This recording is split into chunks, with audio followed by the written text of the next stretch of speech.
I think fear is a big part of not allowing Muslims to practice their faith or to be blatant about it. I also think it's ignorance and misunderstanding, but I also think it's the normalization of targeting Muslims. I think that like people associate, terrorist is like synonymous with Islam.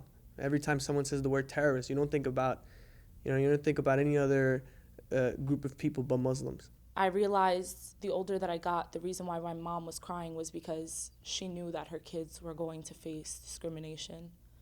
And I think that broke my heart, was seeing this woman who I saw as resilient, as powerful, as extraordinary, breaking down in front of her children because she knew what was going to happen to us.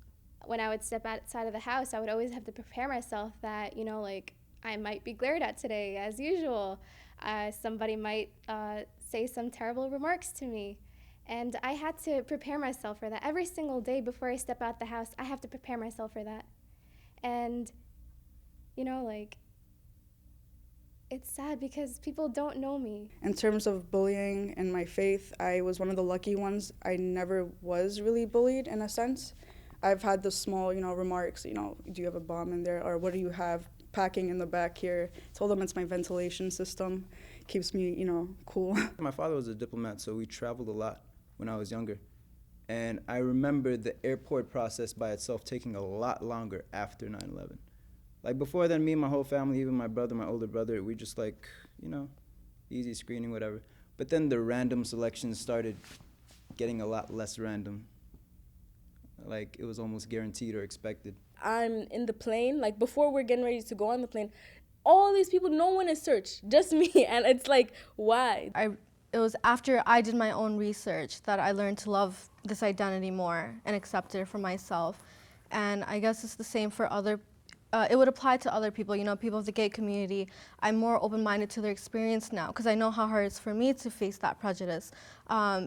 Whatever community it is, if you identify as a Jew, an atheist, an agnostic, I believe being a Muslim made me more open-minded to their experience and more humble. It made me want to ask, how is it for you? I didn't know until years later when my mom told me,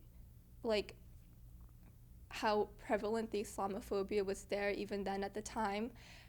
My grandma, my mom's mother, she was probably in her 70s at that time, and she moved from Afghanistan to California. She brought her whole kids here, like 6 of them, and she came here to strive for the American dream, to have some sort of stability here in America, to progress socially, to mobilize. And she wears the hijab. For anyone who doesn't know, that's the head covering that Muslim women wear. And I remember she told me years later that she was just walking down the street, taking her morning walks, the way she usually does around the neighborhood, and how a group of boys had chased her. How they chased her down the street and called her names. And I didn't know that till years later, that she had to witness that.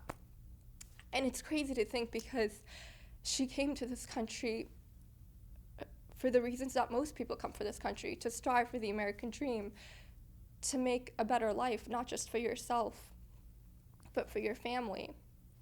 And to think that because of the 9/11 attack, someone would associate that incident with who she was because of the way she dressed, because of the way that she looked.